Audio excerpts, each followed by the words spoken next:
praise the Lord, and pass the ammunition. It's time for the GunGuyTV podcast. Hi, this is Joel Persinger. I'm the Gun Guy. Thank you very much for all of your support here on GunGuyTV, for the fact that you listen to the podcasts as you do, for the fact that you watch the videos on whatever platform you do, whether it's YouTube or Vimeo or Dailymotion or GunStreamer or BitChute, which I also have to, always have to say that one very carefully so I don't mess that up, or the Utah Gun Exchange or Facebook or any of those places. Wherever you watch the videos, I'm grateful that you do that. Thank you very much for all of your support. Without you, I would, as I've said many times, just be talking to myself, which sometimes I do if I'm in the car driving down the road, but it wouldn't make me look too healthy mentally, so I'm grateful that you're listening. Thank you very much for that support. Now, as you may or may not know, this podcast is actually an hour long, so I break it into two sections. The first half an hour is available free on your favorite podcast player. It's syndicated all over the place. You'll find it on iTunes, Apple Podcasts, Google Podcasts, Stitcher, Spotify, and a whole bunch of other places. So you can find it anywhere and subscribe on whatever particular podcast player you like the most, that's favorite to you. That first half an hour is free. The second half an hour is only on Patreon. I do that specifically so that I can support my Patreon supporters because, as you're going to find out here in a minute, the support of the channel is super important to me, and I want to make sure I'm taking great care of those folks. So what I'm going to talk about today in the first half an hour is I'm going to answer a question I get a lot, and I'm going to explain to you why, and one of the reasons why I'm very encouraged about it all, and one of the reasons why, as you might imagine, it can be kind of daunting, and that is, why aren't there more gun channels based in restrictive states? You'll notice that most of the firearms channels that are on YouTube or firearms podcasts or whatever are generally based in states where the Second Amendment is treated as a jewel and precious and protected. And as a result, those states are very free, and you can do a lot of things. And not too many YouTube channels or podcasts or whatever are based in restrictive states, like my home state of California. Now, I am in San Diego County, California. That's where I live. That's where my business is. And that's where GunGuyTV is based out of. That is extraordinarily unusual because, as you will check, if you just look around YouTube, you'll find there aren't a lot of them. Mine is one of very few. So let me give you some examples of what YouTubers in particular, if they're producing firearms videos, then that's going to be tougher in a restrictive state for many, many reasons. Truthfully, I've set up this stuff over time without realizing all this stuff I set up until I was just thinking about it the other day. I was talking to a buddy of mine, and he said, wow, you've got a lot of things set up for GunGuyTV. And I said, well, yeah, I've done this and I've done that. One of the biggest problems is when you first start, you run out of content very quickly because, frankly, it's tough to get a variety of firearms in restrictive states, and you may only have so many. So I've seen a number of folks try to start firearms-based channels and fizzle out rather quickly because they've done something on all of their guns, and now they're out of gun. And then they talk to their buddy, they do something with their buddy's stuff, and then eventually they run out. And at some point or other, they just run out of content. They run out of things to say and things to do. Well, that is a problem, and so that's when you have to do certain things that will give you content wherever you can. Now, the problem with actually getting people to send you things to review, products and so on, is that oftentimes they won't do that until your channel has a significant following because they just don't see the benefit in sending it to you. You don't reach enough people. At this point, people send me things all the time. My channel is relatively small. I think as of today, which is just a few days before Thanksgiving, oh, and by the way, I'm sorry, I should have said this. Happy Thanksgiving to you. I hope you have a wonderful holiday. So there, I got that out of the way. I apologize. It's coming up on Thanksgiving very quickly here.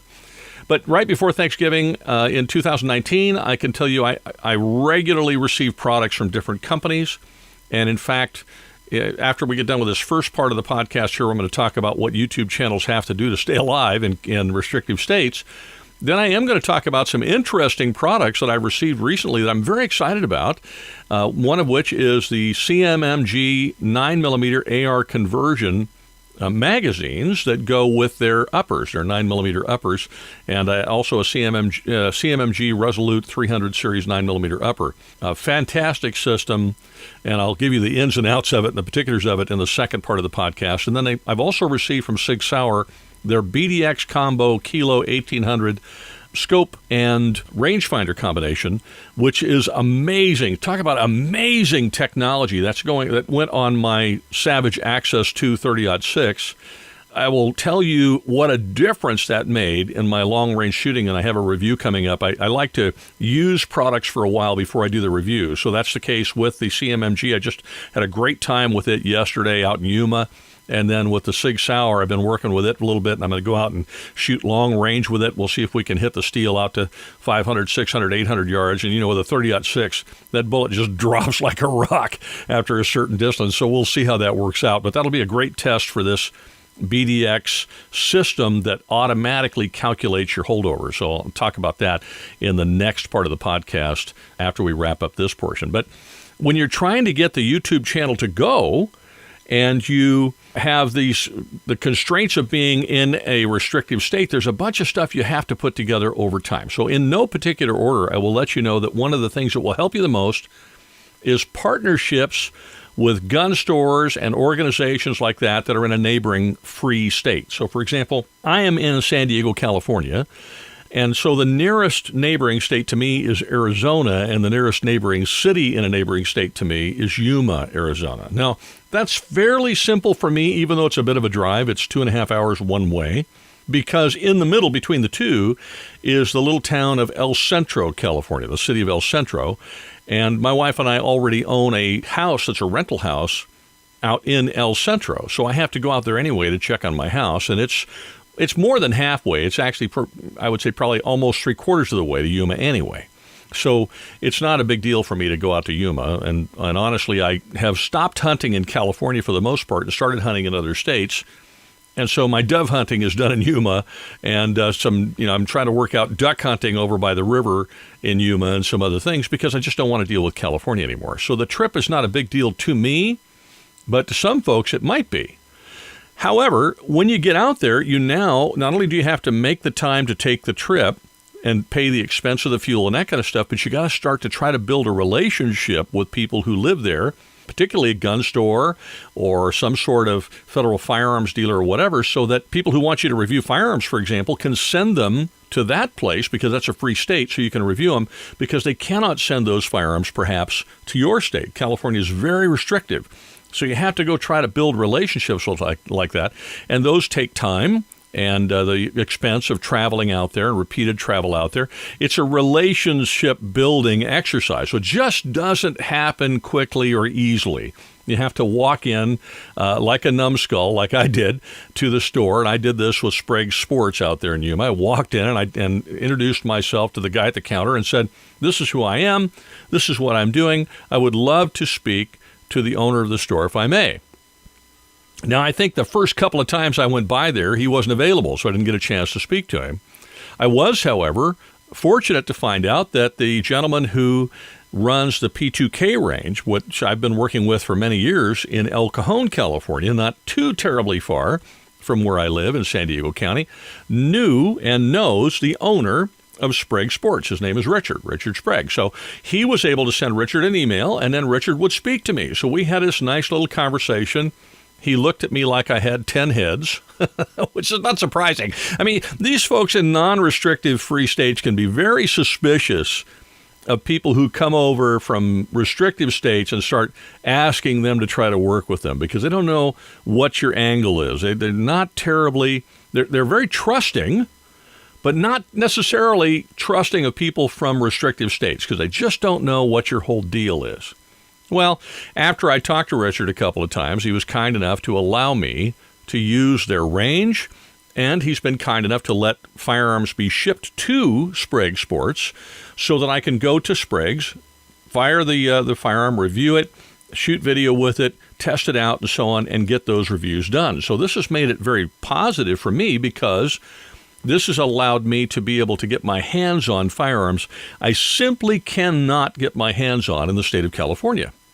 However, unlike being in a free state, where all I have to do is go down the street to my local gun shop and make a deal with them, I have to drive 2.5 hours to another state in order to set that relationship up, and then drive 2.5 hours out there and 2.5 hours back in order to make that review. So it's a little bit more challenging. As I said, for me, it's not that big of a deal because I get to check on my rental house on the way anyway. Originally, we bought it more as a hoping to be a hunting house, but ended up being a rental, and it has been for almost 20 years. And it's a very good rental, and it's a very nice house. So I want to get out there and check on it. Fortunately, we have a terrific tenant out there and always have had great tenants in that house, so it's always worked out well. But nevertheless, when you have a property, you want to go look at it once in a while. Well, I'm out there once a month looking at the house anyway, at least, so going the extra short distance to Yuma to review firearms or shoot or whatever is not a big deal for me. But the average guy who has no other reason to go out there other than to drive out there and shoot video, boy, that's a challenge right there. It really, really is. Here's the other thing, is that sometimes until your channel is large enough, these folks won't really have that conversation with you. So you have this sort of, it's almost like a catch-22. You can't grow the channel large enough without the content, but you can't get the partners to send you things or let you review things in order to have the content to grow the channel large enough. So it's this really weird spot that you're in until your channel grows to a certain degree. And it makes it very, very challenging. You really have to stick with it. So if you're thinking about starting a firearms channel in any way, I encourage you, do it, but understand you got these challenges. And the most important thing you can do is just stick with it and don't give up and try to build these little relationships as you go. It does take time, and it certainly is not easy. You're going to benefit, but you have to figure out what's the benefit to the gun store of having me there. Do I have enough of a following that it's going to drive some business to them, or at least get their name out there or some name recognition or something? It has to benefit them as well. Now, I'm going to tell you more about the other things: places to shoot, maintaining a mailing address in the area, shooting video in a neighboring state, and what that entails, having to pay for storage and those other things in just a minute. As I've mentioned to you many times, I'm really grateful for the fact that you listen to this podcast and the fact that you watch the videos. However, as you're discovering in this first part of the podcast, there's a lot of work that goes into it.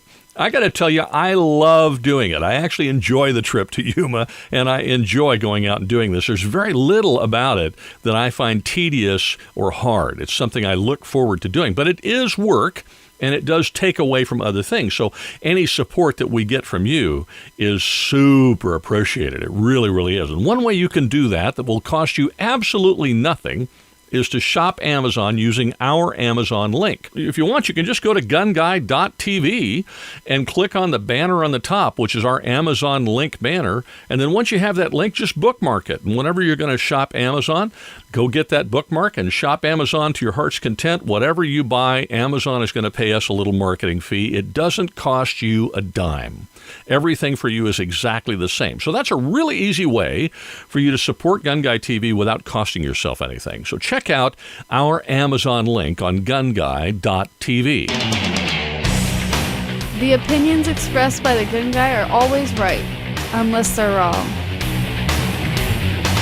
As I mentioned, there are other things you have to figure out. For example, you got to find a place to shoot. So you want to make sure you pick a town or a location where there are places to shoot. It may involve you having to join a local gun club or a local range or whatever the case might be. And then recognize, too, with shooting videos, oftentimes, in my humble opinion, they're just a lot more fun to do on outdoor ranges. And if it's an outdoor range that will allow you to put up steel targets or turning targets or interesting reactive targets, that just makes the videos more interesting, too. So you kind of want to see if you can find a location like that, whether it's a range or it's out in the country or whatever. And then I've always felt like whenever I'm at a place like that, I want to make sure I'm a good neighbor. So I'm always policing my brass, cleaning up my mess. I want to make sure when I leave that it looks as nice as it did when I showed up. And if somebody else has left some garbage there, you know what? If I can, I'll clean that up too. I want them to be happy that I'm there, not say, oh, those Californians, they suck, and then not want me to be around anymore. But I got to tell you, the outdoor ranges are better. It just takes a little research to do. I was just at the Adair range the other day shooting this stuff that CMMG gave me and reviewing a few other things out in Yuma. And a couple of the guys there, I was talking to them, and then they said, hey, have you been to the other range that you can shoot at? And I said, no, I didn't know there was another range they can shoot at. And the guy was kind enough to draw out the directions. So when the next time I go out, I'm going to go visit that one. That gives me one more place in an outdoor setting to be able to shoot. Because being in California and not owning a big chunk of land, I don't have, a lot of YouTubers, you'll notice, they have their parents' land or their own land or whatever the case might be, and they set up their range ahead of time. I'll tell you, a great example of this is Hickok 45. He's got his property out there, and he's got his steel all set up, and it stays there. And that's awesome that he can do that. But if you're like me, my wife and I have a couple of rental properties and we have our home and so on, but we don't have a big chunk of land. And even if I did, there are many firearms I could not use here, so it wouldn't benefit me. So I have to kind of pack it all up and take it to another state and set up everything and then tear it all down and then come on back again. Well, that's where you want to find a place to shoot that will allow you to do that, to set up steel and set up those things. And that means just traveling out there to do that. Now, here's the other thing is that it's a lot easier to get your videos produced on a weekday than it is on the weekends, because weekends are super busy. It's hard to get on the range. Weekdays are better, but the problem is if you work 9 to 5 Monday through Friday, or you have a weekday job, now you got to have to figure out how you're going to do that on the weekend. I don't have that problem. My wife and I own our own business, so I can take a day and drive out there and do what I want to do during the weekday. But if you actually have a job where you work during the week, that makes it tougher on you too, because you have this long trip you got to make to do it. And that's where you want to stack up and organize 4 or 5 videos you're going to knock out that day. And then you make the trip, you knock out 4 or 5 videos in a day, and you come back. And then maybe you only have to make that trip to the range once or twice a month. And that's as far as you have to go. Now, here's the other thing. You got to have a mailing address in that neighboring state. Well, that costs money, because now you got to pay for a postal annex box or a whatever, because they got to be able to ship things to you. You're going to find that not only firearms are something you have to have shipped to an FFL in a foreign state, in a free state. California is the foreign state. It's hardly the United States anymore. But in order to ship it, you got to ship it to a free state. But then you'll find that some companies won't ship you things that are perfectly legal in your state because they can't quite figure out the goofy laws in your state, so they will ship it only to a free state. So you have to have a mailing address that will accept packages in that free state. Now, fortunately, my company already has a business address in Yuma, so because we do business a little bit both places, so it works out just fine for me. Otherwise, you got to rent a postal annex or a UPS box or something like that. And then you have to go check it regularly, because those folks don't like it when you got packages stacking up in their back room. They want you to come pick those up. So they don't want them sitting around more than about a week, which means you're making that trip pretty often to go out and pick up stuff. I'll give you an example. CMMG did not want to send me their 9mm AR conversion magazines because they could be converted from 10 rounds to 30 rounds, and they were afraid that they would get themselves somehow in trouble or run afoul of California. So they wanted to send them to an FFL here. Well, I thought, that's kind of a nuisance, and so I said, well, do you guys want to just send them to my address in Arizona? And they went, oh, yeah, we can do that. And so they sent them to Arizona. So that's why I went out there. Everything that they shipped to me was perfectly legal in California, but they didn't want to send it here because they can't figure California out. And you know what? I don't blame them. So they sent it out to Arizona, and I drove all the way out there and got it, and I had a great time with it on the range, and it worked out really, really well. So it was great. But nevertheless, if I didn't have that mailing address out there, well, I wouldn't be able to do it. But there's a little more money out of your pocket, and more trips and money for rental on the thing and all that kind of stuff. Then shooting video in a neighboring state, as I mentioned a minute ago, takes the drive out there. You have to take all your stuff with you if you're going to take cameras and targets and target stands, and in some cases, depending on where you're going, pop-up canopies so you've got some shade and a chair to sit on and water to drink and all this other stuff. You're basically going out to a place where there's in some cases no facilities whatsoever. So everything you want to have with you, you have to pack up in your truck and take it out there. I'll give you an example. On Monday, I made the trip out there. So I got up at 4:30 a.m. and I started. Now, the day before, I got everything figured out and staged so that I could load the truck. Now, I got up at 4:30 a.m. and I got the truck loaded. Now, that took some time, partially because I have a very large and very heavy steel target. I have to take it off of its legs, and I've got a cherry picker back there to lift it up, take the bolts out, take the legs off, set it down on a dolly, strap it to the dolly, roll it out to the truck, and then I've got a crane for my truck that goes in the receiver hitch of the truck that's like a cherry picker. I have to pick it up with the crane, but in order to do that, I have to set up the crane. Well, that takes 15 or 20 minutes to set up the crane, pick up the target off the dolly, swing it around, set it on the truck, and get the legs up there and like that, then take the crane down and put it in the truck because I'm going to need it when I get out to Yuma to set the target up.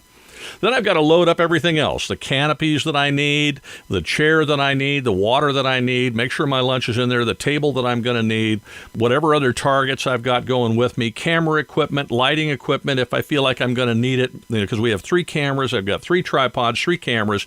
You get the idea. This truck is just loaded, and it's I drive an F-350 pickup. So if you don't have a pickup, now you're trying to jam all this stuff in your car. That gets really, really tough. Then you get out there, and of course, now you got to set up the whole shot. You got to set up everything. You got to go out there, you got to put the crane back in, drive out onto the range, mount the crane back on the truck again, use the crane to swing the target out and hold it up long enough to put the legs back on, stand the legs up, put everything together, stand up the canopies, and right? And then do your videos, however many you're going to do. And then pack it all back up again, and then drive the 2.5 hours back to San Diego County again. And by the time you get back, I think I got back here at 10 o'clock p.m. So I got up at 4:30 that morning, got it packed up, drove out there, had a great day, outstanding day, got some great video that you're going to see on the channel here pretty soon, and then packed it up, drove all the way back, 10 p.m. now. It's supposed to rain the next day, and I can't leave all this stuff in my truck. So at 10 p.m. now, what am I doing? I'm unloading everything, getting it in the garage, getting it in the, putting it away where it belongs, getting everything packed up and like that, and I'm just dead, and I'm in my 60s, so I'm just deader than a doornail. The next day, I'm worthless, and I'm sitting here just trying to get some work done in my office at home, and my wife walks in, and she says, you're generally dead after a Yuma trip. And I thought, yeah, I guess I am. But, like I said, I love doing it. I love the trip. It's a lot of fun, and I thoroughly enjoy doing it. But just to give you an idea, this is kind of why you find fewer and fewer channels coming out of California and restrictive states or places like New Jersey or whatever, because it's just tougher for them to do than it is if you're in a free state, particularly if you own your own land and you can shoot on your own land and you can set stuff up and just leave it that way. If you've got to do all this traveling and moving around, it's a lot tougher to do because it just takes more effort, more planning, more time, and frankly, in many ways, I think it takes more money. Now, I'm going to talk about one more piece that you might find interesting in just a minute. A few minutes ago, I mentioned one way you could help support GunGuyTV, and that was with the Amazon link, which costs you absolutely nothing. Another way you can do it, if you'd like, is by choosing Second Call Defense as your concealed carry or firearms defense insurance. Now, you're going to want to check their website and make sure that it's available in the state in which you live. Some of these highly restrictive states have made it very difficult for these companies like Second Call Defense or USCCA or whatever to exist in that state. So you might want to check that, and you can find that on their website. I'll put a link in the description. If you can't find it there, then go to our website and just click on the Second Call Defense banner on the website. It'll take you right to them. If you decide to use Second Call Defense, which is what I use for my family, I do ask you to do it through our affiliate link. The reason I ask you for that is the same thing as I'm doing with Amazon. It's an affiliate link. It doesn't cost you anything, but what helps us is that every month when you pay your bill, we get a little commission from that. So that helps support the channel. So if you are looking for that kind of insurance because you carry a gun or you're concerned about being sued or prosecuted because you have a gun in your home, if you ever have to use it to defend yourself, I urge you to check out Second Call Defense. It's a company I use to protect me and my family, and that's why I'm recommending them to you. Check them out at our website at GunGuy.tv. Saving the Second Amendment, one episode at a time. This is the GunGuyTV podcast. Now, in addition to all those other things that I mentioned, you got to have a place to store stuff in the other state, because there's some things you just can't bring back to your restrictive state, because if you get caught with them, you're going to jail. And they can be so stupid small, like a magazine in California that holds more than 10 rounds. If you get caught bringing that across the state line into the state, you could potentially be prosecuted and lose your firearms rights forever over something that dumb. And so, I can't take those here. I just had a company just recently send me an optic called a spot scope. And in addition, they sent me some very cool 40-round AR mags that run just beautifully like a Swiss watch. In fact, it was the magazine that never ends. Kept pressing the trigger and I never ran out of ammo, it seems. So I have them, but I can't have them in California. They had to ship them to Yuma. I went out there. I've been out there using them to try to ring them out and make sure that they function reliably, and they do. So I'm going to do a review on them. But when I come back into California, I can't bring those with me. I have to leave those there because they're not legal in my state. And I don't want to run the risk of losing my firearms rights and then losing also the state licensing for my business and all these other things. So I have to have a place to put those things in other states if I can't bring them into my home state. So if you're in a restrictive state and you're wanting to do things out of state, well, guess what? In addition to all the other stuff, you got to have some place to leave stuff. Now, if your brother-in-law lives in that town, good. You can leave them with him or your buddy or whatever. Otherwise, you're stuck with renting a place to put all this stuff or giving it away or whatever you're going to do, because otherwise you could get yourself in a lot of trouble. So I urge you, as I've always said, you want to follow the law and then work through our system to change it rather than breaking the law. That's my suggestion. Now, there's another example. Future Forged sent me some terrific AR-15 grips. I love them. And what I really like about it is that you send them a print of your hand, and they'll custom make the grip for you. It's the coolest thing. However, they're of no use to me. I cannot use them because in California, we're not allowed to have pistol grips on our AR-15s. We have to have these screwy stocks, or we got to have a fin on the back of the pistol grip so you can't put your thumb around it and all this other nonsense. So those grips are of no use to me here. So I have to put them on rifles that I have in Arizona, because that way when I go to Arizona, I can use the grip, I can try it there, I can do all that. But it's something as simple as a grip I cannot review in the state of California because that grip is not legal here. It has to be done in Yuma. They sent me a little four-end slanted grip type dealie, which I would love to be able to use in California, but as far as I know, that's illegal here too. So I have to review that in Yuma, which means I cannot take it across the state lines. So as you can see, there's just a lot of crazy stuff that gun channels in restrictive states like California have to go through. It's sort of daunting. And honestly, as I look at it now, I realize what a significantly challenging thing it is. When I started the channel, I don't know, 4 or 5 years ago, I didn't think about any of this stuff. I just wanted to do it because it was fun, and my son and I wanted to do it together. It never dawned on me that it was going to require all these things. And so over time, we've just done them. So it hasn't seemed quite so challenging as it is now as I lay it out, because it didn't happen all at once. And so I would say to you, if you're thinking about starting a YouTube channel, I've had a number of people contact me lately telling me that's what they're thinking about doing. First of all, I applaud you. Do it. You'll have a great time doing it, and see if it's something you really want to do. And if you stick with it, then start investing some money and more time in it. But if you choose to do it, all these things I've laid out may seem terribly overwhelming. And boy, do I get it. I would say to you, take just one bite at a time. It's like the old saying, how do you eat an elephant? One bite at a time. Take it a little at a time. Don't try to make a living off of it. Don't quit your day job, like they used to say. Keep your job and just work at it a little bit at a time. And eventually, at some point, if you've got a good presentation and you're doing some great stuff, the channel is going to take off on its own. And at some point, it'll begin to pay for itself. And that way, you're not out of pocket anymore. And then you can start putting together some of these things as you have time. You can start putting together those relationships with people in the neighboring states. You can start finding places to shoot out there. You can you can get yourself a postal annex box or a UPS box or something in that area people can send things to if they're wanting to send you things they can't send into your state.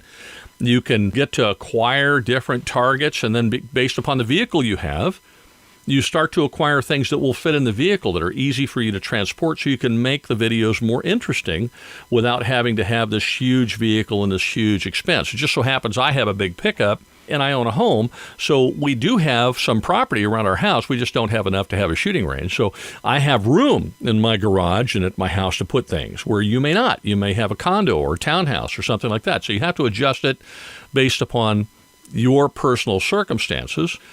I just wanted to answer the question for you that I get, I got to tell you, pretty regularly, which is, why aren't there more gun channels based in California?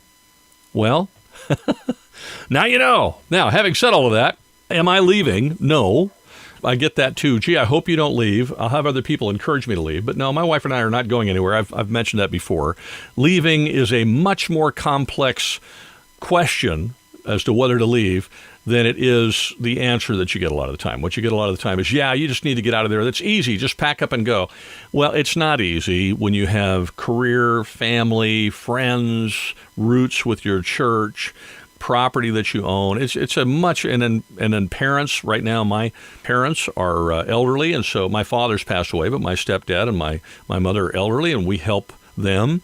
And so there's all kinds of things going on in people's lives. There's a lot of life that gets involved in making that decision. So it's not as easy as people want to make it out to be. Well, because of all the life involved, my wife and I have no intention of leaving the state of California because there's a lot of life in there, and it's just not something that makes any sense for us. We can't leave just because we don't like the high taxes or the politics or the cost of living or the firearms stuff. What we can do is battle those things as best we can and be the point of information for you. And at the same time, we're going to do the best we can under the circumstances that we live in and try to enjoy our Second Amendment rights to the degree that we can. I encourage you to take a likewise perspective and realize that life choices are harder than just pack up and leave. Sometimes you can't do that. Once again, before I get done with this part of the podcast, I want to encourage you now. If you're thinking about starting a firearms podcast or a firearms channel or doing videos on any of the various and sundry social media venues where you can do that, and you're in a restrictive state, I want to encourage you that it is possible, you can do it, and you should. Don't let the things I've told you in this podcast discourage you. Just realize that these are things, some of them, maybe not all of them, maybe all of them, things you're going to have to work out over time. But you can take it one bite at a time, just like you'd eat an elephant.